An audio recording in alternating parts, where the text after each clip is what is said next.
Représentés par les directeurs généraux de ces deux administrations publiques, en l'occurrence le général de police de première classe Albert Ngoto pour la sécurité civile et M. Serge Nzota de l'ANAC, cette séance de travail a porté sur la synergie à mettre en place entre les deux structures ayant en partage les missions de sécurité.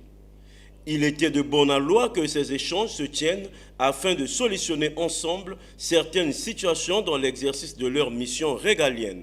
On a échangé, on va mettre en place un protocole d'accord avec la sécurité civile et l'ANAC pour formaliser ce que nous sommes déjà en train de faire.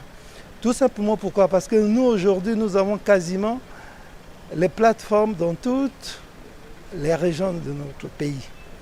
Et on n'a pas assez de moyens. On est obligé d'additionner nos forces de moyens pour garantir le bon niveau de sécurité de nos aéroports. Donc le protocole là va nous aider sur beaucoup de choses. Des questions de formation.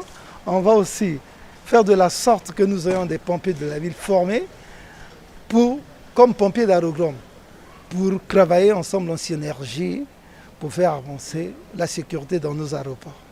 Ainsi, quelques axes de collaboration avec l'ANAC ont été examinés pour bien coordonner cette mutualisation des actions, notamment la mise à disposition des informations et des statistiques sur des phénomènes météorologiques dans les départements, la mise à disposition des statistiques des accidents par genre et catégorie, la gestion sécuritaire des aérodromes, la situation des vents dominant les départements, la formation spécifique des agents de la sécurité civile sur les feux d'aéronefs, le renfort des unités de la sécurité civile par les services de l'ANAC en cas de besoin. Nous avons avec le directoire de l'Agence nationale de l'aviation civile ressassé les axes de collaboration pour une mise en commun des moyens, à la fois humains et matériels.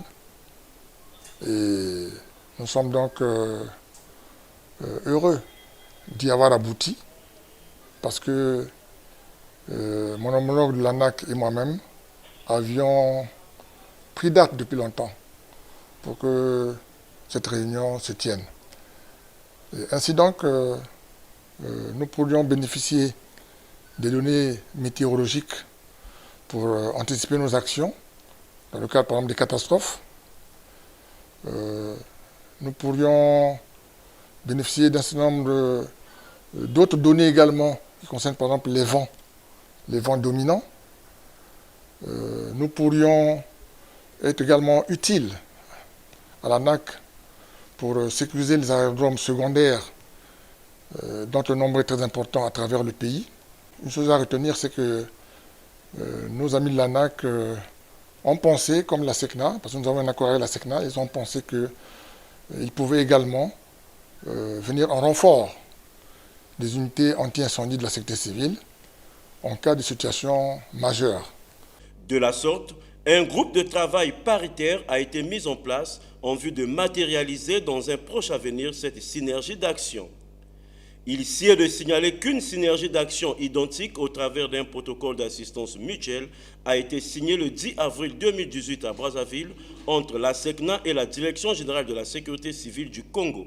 Également, un protocole d'accord de coordination et de coopération entre la Société Aéroports de la République du Congo, la Direction générale de la sécurité civile et la représentation de la SECNA auprès de la République du Congo a été paraphé dans le but de faire face ensemble aux opérations de lutte contre les incendies et de secours.